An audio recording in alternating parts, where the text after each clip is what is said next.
Hi, I'm Jason, creator of The Grey Rooms. I wanted to welcome you to yet another episode of this fun and exciting first season. As we prepare ourselves for more stellar voice acting and production of a well-written literary masterpiece, I find myself realizing this season is rapidly coming to a close. Boo. We have achieved much this first season, and we have grown as a team and as individuals. I certainly have learned many things that will make Season 2 a bit less stressful, let me tell you. Speaking of less stress, we offer this show to you for free, but the creation of it is not. We have a bunch of people we are always indebted to every episode and every day. We would not be able to do half of what we do without the help of our wonderful and supportive patrons. If you would like to support this show financially, then please head over to patreon.com/thegrayrooms and find the right tier for you. We promise you there is something cool for everyone. Just ask anyone with a key. We would greatly appreciate your support. Support like what we get from Brad Bone, Charlotte Norup, Allison Brandt, Arthur Unk, Brooks Bigley, Godzilla Eyes, Isabel Diedrichs, Jake Hauser, Jake Ivy, Kathleen Clyde, Remy, Big Man, Remy, Justin Thulu, Kelly Bear, Mary Wynn, Michael Beckwith, Rael Bruyette, Sergio Saucedo, Subversity Transmit, This Is All I Got Podcast, Trigvi Christensen, and Victoria Wan. And trust me, there are more of you wonderful patrons. But thank you so very much for your support. Some of you have been helping us create for almost a year. This is truly monumental.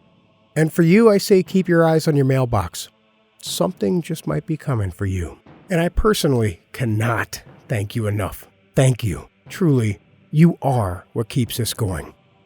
And a huge shout out to our newest patrons. Thank you. And I hope you enjoy this wonderful family that we have all grown together. Now, without further ado, let's get on with this episode.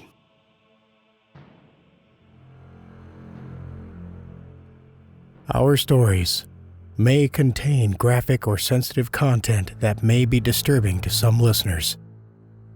Listener discretion is advised.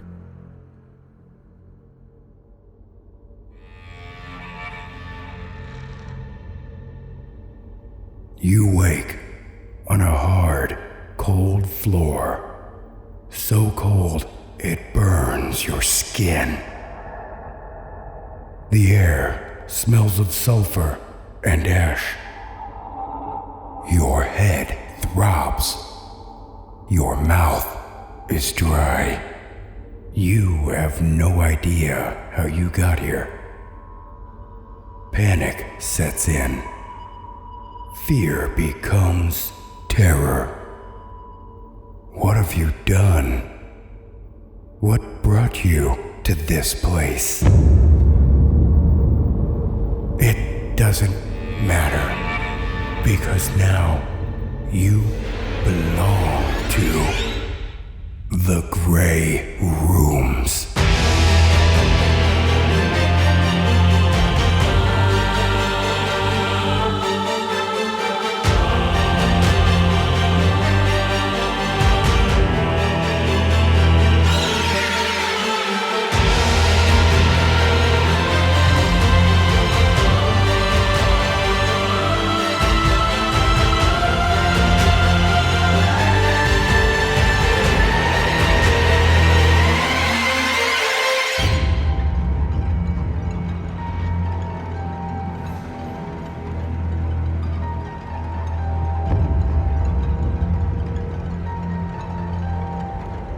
Season 1, Episode 11.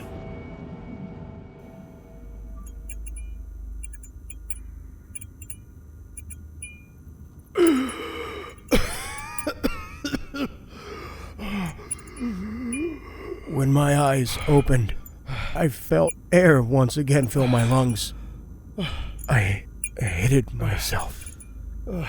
It wasn't because of a man whose world ended in a downward spiral of drugs and debauchery. It wasn't the murder of the people he loved. I felt like this door was trying to tell me something. Am I in hell?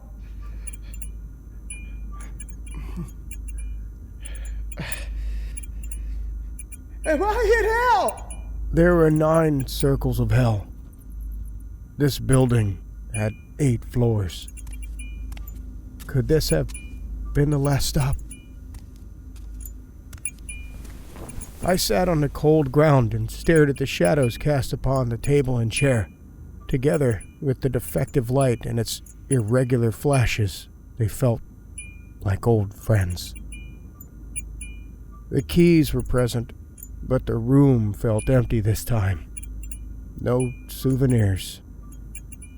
I missed them. I think there were tears running down my face. I couldn't feel anything, but I tasted the salt on my lips. I was alone. I stood up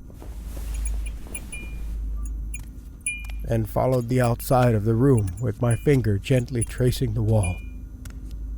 It was cold. It was always so cold. Maybe this was the 9th floor, and I was frozen along with the bastards like Cain and Judas.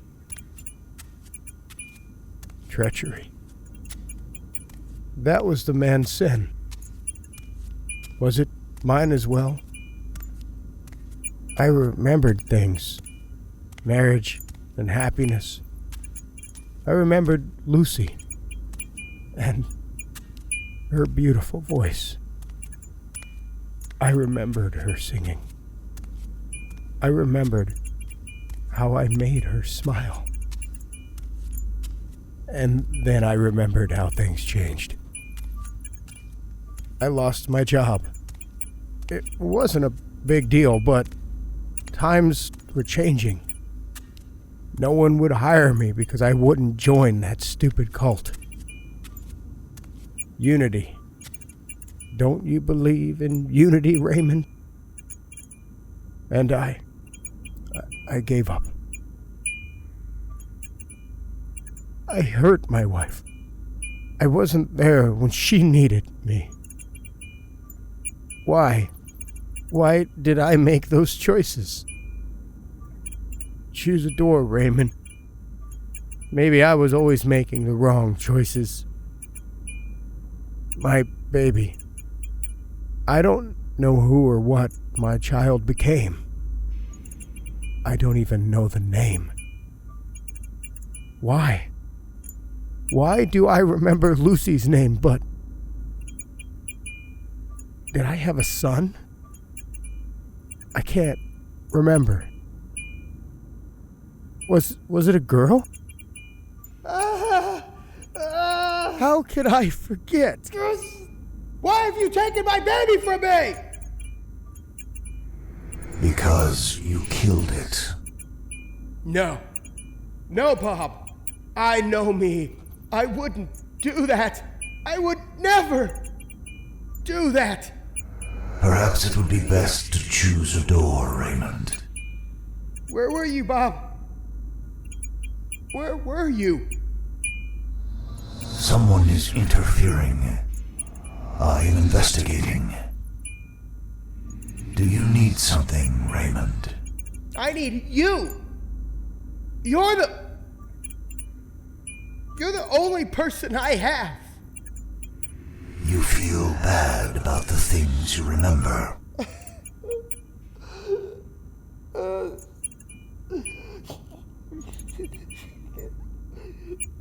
I loved them. I know I did. I know because I love them now. Doesn't that mean anything? Bob? Doesn't that mean anything? I don't know, Raymond. Perhaps if you choose another door, you will feel better.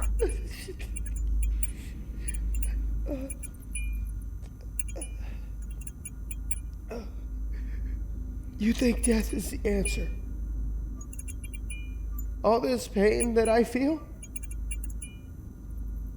You think it will help me to forget?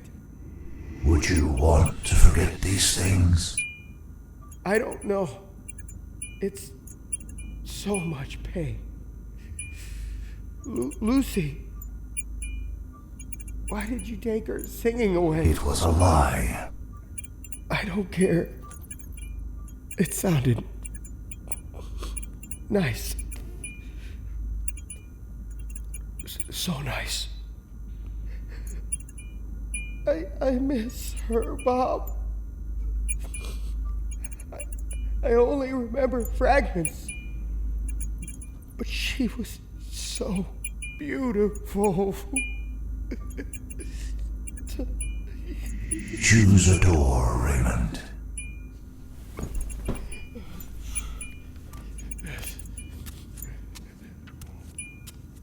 I walked over to the table and grabbed the 2 keys. It's funny. I spent most of the time wishing I had a physical, tangible person to scream at and attack. But now I felt ashamed, as if he were looking down on me and thinking that I was the most pathetic piece of shit that had ever walked the earth. Was this hell? Bob never answered. Maybe he was too busy. Maybe I didn't care. I looked down as I stood beside the 2 doors that would judge my fate. One to my torment, one to my salvation. No Lucy to warn me. I had lost my spider sense. I laughed bitterly at the thought that I remembered ugly colors and superheroes, but I couldn't remember the name of my my child. Did I kill them? Did I really do it? Why would she be singing to me if I did? Why would she be calling me if I did? I took the door on the right. If I saw it, I really didn't pay much attention to what it looked like. I was so sick of doors by now.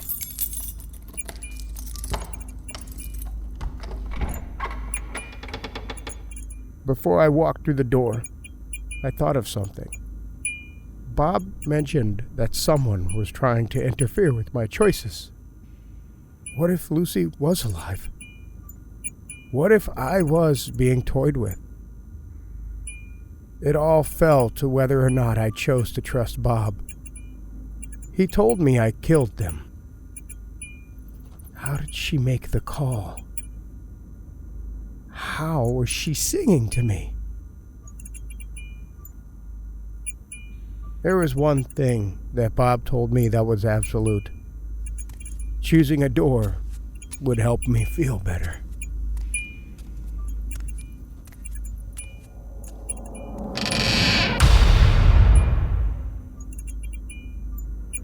Let the record show that prisoner 929494 has chosen door 1916, called A Certain Man.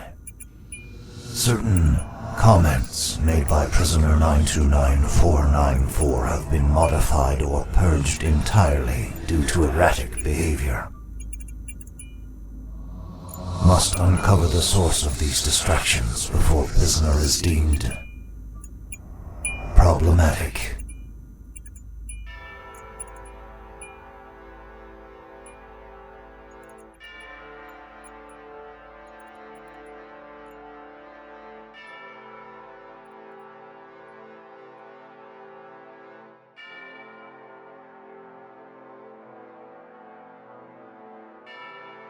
The holy man places hands on the child. Your pain is leaving you.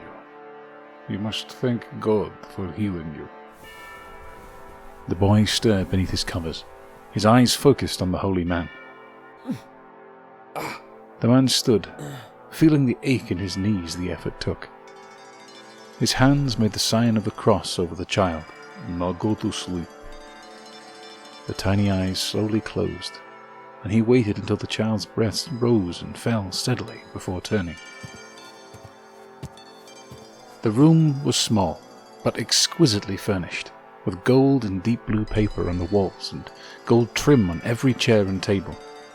It was a child's room, filled with the child's life.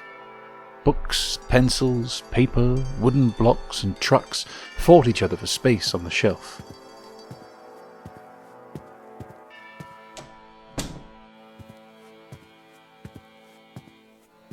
Alexei will be well. A woman was there. Her fading brown hair was pulled back tightly behind her head, held in place on top by a bejeweled coronet. A stiff satin dress pulled around her chair. She rose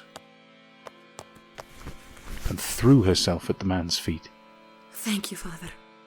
She leaned down to kiss the holy man's shoes, but he stopped her, putting his hands on her shoulders, guiding her actions. Your Imperial Majesty, it is not me you should thank, but the Almighty, for he is your son's savior, and I merely his vessel. The man felt his groin stir. The Tsarina was a beautiful woman. The feeling passed, and the woman stood. His eyes travelled down her body. I thank God every day for sending you to Alexei. And to me. You are the only one who can heal him. He held up his hand. First 2 fingers pointed up, the rest folded. It was a gesture that guaranteed silence. Madame, did our Lord not say, ask, and it will be given to you. Seek, and you will find. Knock, and it will be opened to you. The Tsarina's face fell, her features adopting a chastised appearance. You're right. Forgive me. Alexandra recovered her formal, regal composure. My son, his illness. I know. He placed a large hand on her shoulder, stroking the curve of her neck with his little finger. All will be well. She opened her mouth to speak, but the holy man shook his head. Imperial Majesty, I am tired. I must rest. Of course. I'll send someone to attend to you. The man bowed and left the room.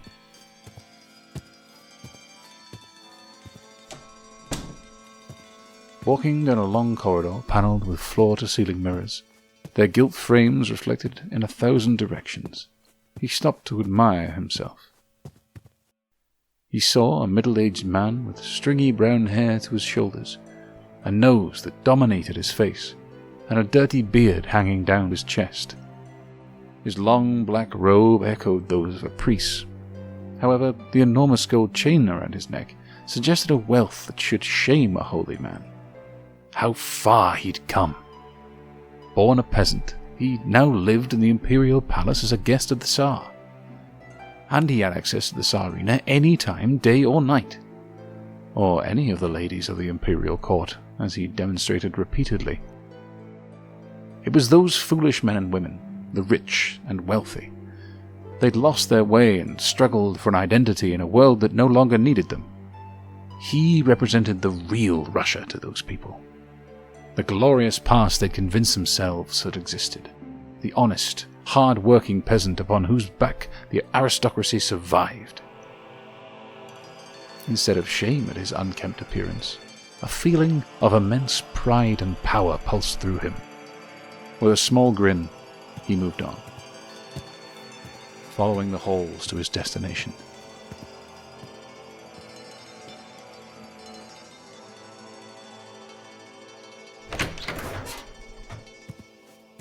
His chambers were as lavish as the rest of the building. A gilded wooden table, surrounded by heavy gilded chairs, stood in the middle of the room, which was otherwise dominated by an enormous fireplace. Finely woven tapestries depicting religious scenes decorated his walls, and soft carpets from Persia covered his floors. As soon as the door closed behind him, the holy man undressed, leaving his robe on the floor. Beneath, he was naked. The air raised gooseflesh on his arms, and he hurried over to the fire, holding his hands as close to the flames as he could without burning them. Sometimes he held them too close to test himself. A knock on the door announced a visitor. You may enter. A young woman came in. carrying a platter with food and wine. Her dress was made of transparent material, and the outline of her body in the candlelight made the man's groin stir again. "Put the tray there, child." The girl did as she was bid, and then stood, waiting. He walked over to her. "You know what is expected." Yes, Father. "And you give yourself freely for the good of Russia." I do. Before the words had left her lips, he stepped forwards and tore the dress from her. Picking her up, he carried her into another room. This one with a large bed, the canopy made of heavy wool, and the posts carved from oak. His body was ready, and the act was rough and over quickly. The girl just lay there. He watched the girl dress and leave, waving her away impatiently as she showed signs of lingering. Pulling a chair closer to the fire, he sat and drank, staring past the flames, mesmerized. The guilt the man felt after the intercourse was necessary for his soul, and thus for Russia. For sin and repentance were both needed for salvation. The more sin, the more repentance. He walked over to a desk and opened a drawer. Inside was a cat o' nine tails. He took the leather-wrapped wooden handle in his right hand, stroking it sensuously with his left. Moving to a smaller room off the bedroom, he kneeled, as if about to pray. He swung his arm up and over his left shoulder, slapping the nail-studded cotton cords against his back. The nails dragged through his flesh before tearing free. The pain was agonizing, searing his flesh. He raised his arm again and brought the whip down over the right shoulder, the smack of the cords as they connected with his flesh echoing through the room. The nails caught, dragged, and tore. The blood was now running down his back and onto his thighs. His lips were white with the effort of pressing them closed, suppressing the moans. His hand struck again, and again, in a rhythm that favored neither the left or the right. When he was done, he stood, his legs shaking. Staggering to the bed, he wrapped himself in a sheet before climbing in, blood seeping into the mattress beneath him. As he slept, he dreamed of his lowly birth, the mistakes of his youth, and his fervent spiritual wandering, his rise to power and insatiable need for more. More alcohol, more women, more wealth, more control.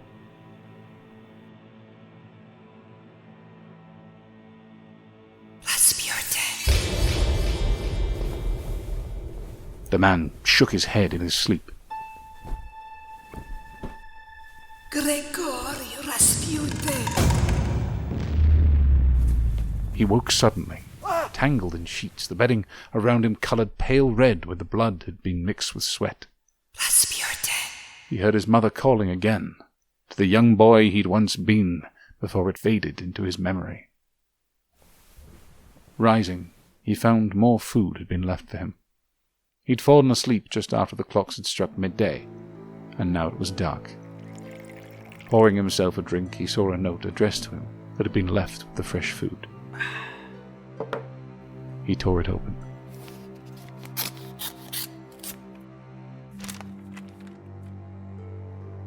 Illustrious Father, I write to you most urgently about a matter of some delicacy. My wife, the niece of Tsar Nicholas, suffers from a most alarming condition, one which will, if discovered, bring shame to her family. She suffers from a woman's condition, nymphomania. The miracles you performed on my wife's cousin, the young prince, are known to us, and it is my deepest hope you will visit us tonight to treat my wife. Your servant, Prince Felix Yusupov. Rasputin tilted his head, considering the note. He'd helped the prince in the past, despite the fact he despised the man's lavish lifestyle and foolish opinions. And he was related to the Tsarina, if only by marriage. He ought to attend the man, but a part of him resisted. He was from Siberia, where there was no tradition of subservience, and he hated to be summoned by anyone other than the Tsar or the Tsarina. The prince's wife was the most beautiful woman in all of Russia, or so it was said, and her condition aroused both his mind and body. Decision made, he stood, retrieved his robe, and readied himself.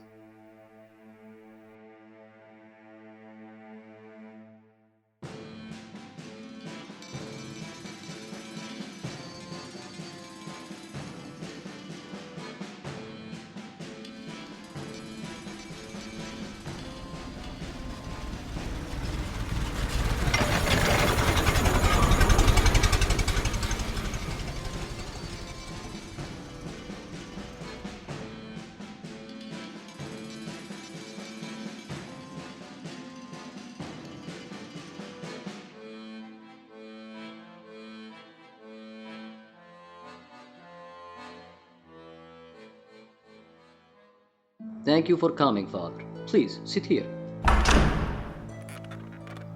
The prince was wearing his imperial uniform, his hair cut and swept back in the latest European fashion.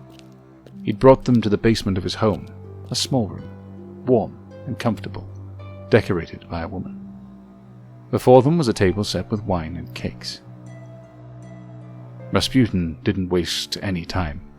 Where is Princess Tsarina? Ah, my wife is visiting friends. She's running late. The prince smiled.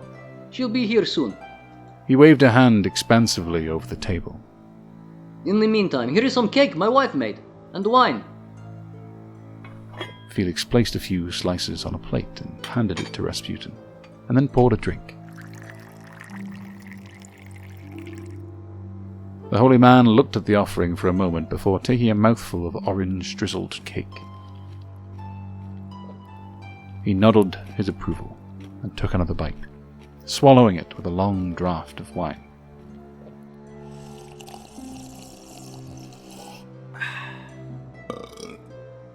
The prince sat, watching the holy man.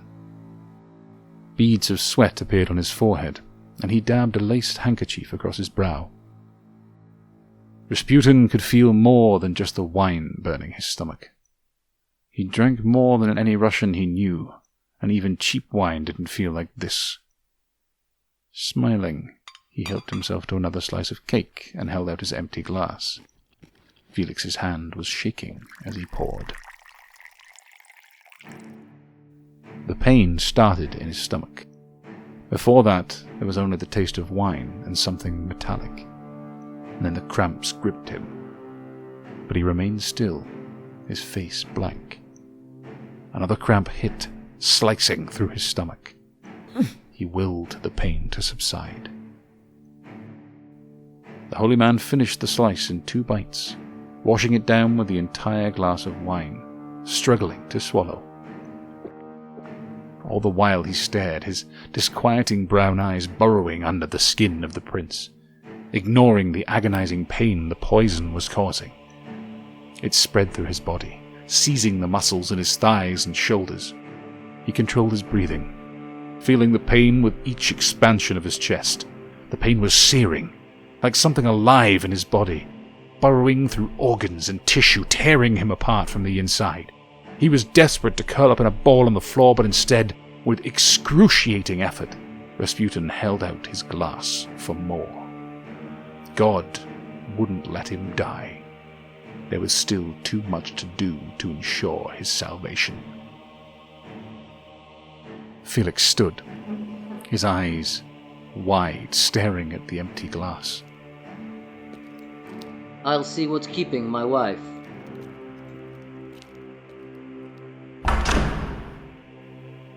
When he was gone, Rasputin let the muscles he'd been clenching relax. At once the pain overwhelmed him, and he held onto the table edge to keep from falling. He leaned his arms on the table, placing his head between them and focused on his breathing. When he heard steps coming towards the room, he sat himself up again and adopted a featureless facade. Here, look, he still lives. The prince had returned with 2 men, other extended members of the royal family. The men stared at the holy man. One spoke. Perhaps he really is chosen of God. We should stop. He's protected by God, by the Tsarina, by the Tsar himself. Nonsense. Felix rounded on the man. He's a charlatan, thief, coward, and traitor. He convinced the Tsar to command the army himself, sending him to the front. Thousands died as a result. The prince sneered at Rasputin. He sleeps with anything that has 2 legs, no matter who they are married to. In fact, the more married they are, the better he likes it. This is no advisor or monk. This is an enemy of Russia. Felix raised his arm and pointed a revolver at Rasputin. Pray, Shavok. Pray for forgiveness. The shot was deafening in the small room. The holy man felt nothing at first except the pain of the poison which was slowly paralyzing his limbs. Then a white-hot flame engulfed him, forcing his body into a convulsed position. The bullet ripped through his ribs and sent pieces of his flesh flying out of the exit wound from his back. This time he couldn't help himself. He fell onto the floor, gripping his chest. The pain took him, and all was black. The men watched him fall. Then one kicked the holy man's leg. He's dead. I need a drink. Leave the body here for now. He's not going anywhere. Drink later. Take his coat and hat. Come with me. Where? Felix was sweating profusely, his face blotched red. To his home. Seeing the confused looks on their faces, he continued. There are eyes everywhere. Some may have seen him arrive here. We'll put on his hat and coat and take a carriage to his home. People will think he left. Kicking the body again, he added, As you said, he's not going anywhere. Nor was he. Let's be your dead. In the blackness, Rasputin waited, angry. The total darkness only made the pain worse, for there was nothing left to distract him, if that were possible. The poison had now flooded his entire being, the agony washing over him in waves. Between each surge, the path the bullet made burned, reminding him of the time when as a child he picked up a pot from the fire. The handle had burnt his hand badly. It was the worst pain he'd ever felt, amplified by the fact that he'd had no frame of reference being so young. His current torture was worse. Rasputin's eyes fluttered open. He sucked in a breath, his body barely able to move. The men were gone.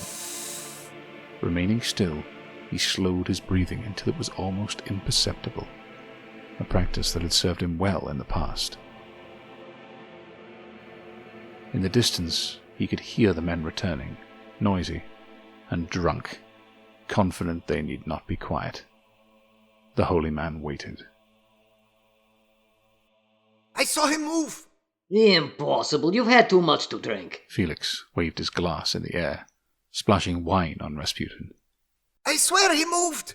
Look, I'll show you. The prince got to his knees beside the body and peered into the face. Hello? Kissing the devil's asshole, are you, holy man? Suddenly hands were around his neck, squeezing the smile from his face.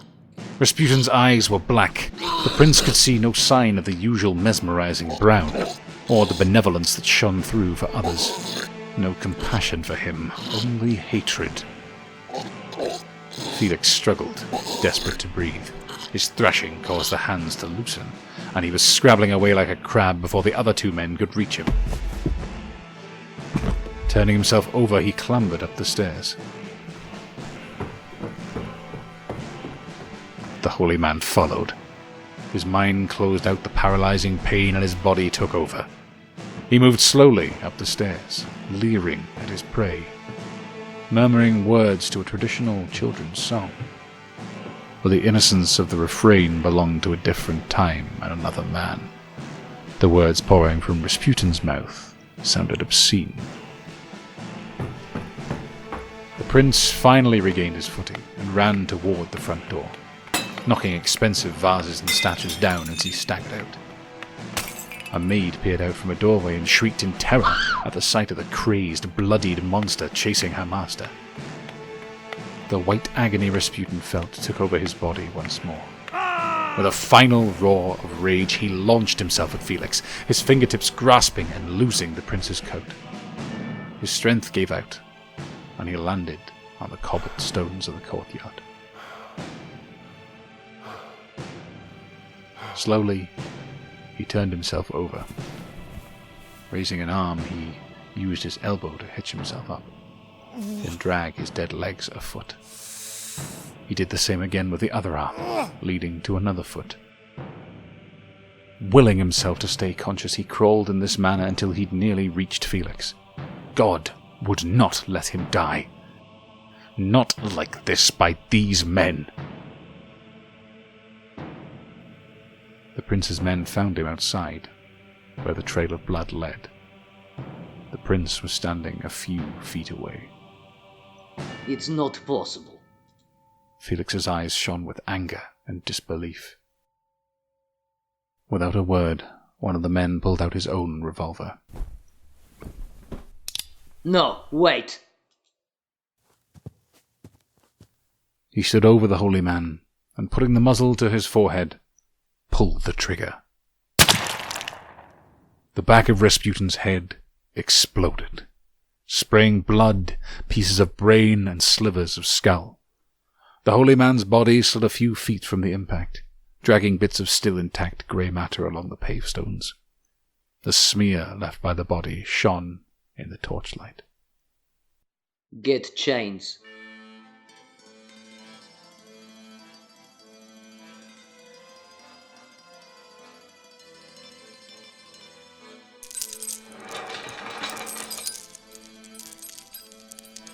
Heavy chains were wrapped around the body, woven tightly. They were taking no chances with him. He could no longer see, but felt the weight of the iron squeezing him, the rounded edges of the links pressing in on tormented flesh already screaming. His eyes were dead, but a sliver of consciousness remained. After the chains were secure, his body was forced into a large burlap sack. The smell drifted into Rasputin's brain as the last neurons winked out, reminding him of his mother. Rasputin. He couldn't answer. He gagged over and over, but nothing came up. Tired. So very tired. The pain was like a blanket, enveloping him. His final thought was of the trees surrounding his childhood home, and the silence of the forests as the snow-covered boughs muffled the sounds of life.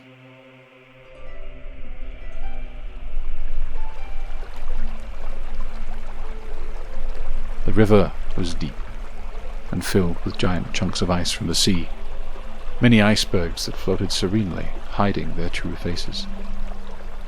They would crush a man if he were unfortunate enough to be caught between the two. It will be days before anybody finds the body, if at all. The prince and his men rolled the holy man over the railing, watching it splash into the black water.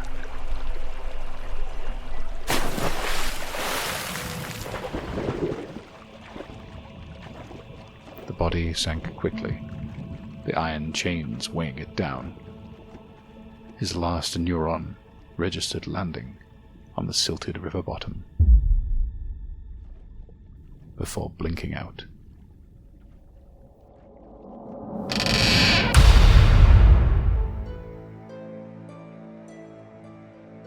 A Certain Man in Russia, written by Kelly Evans.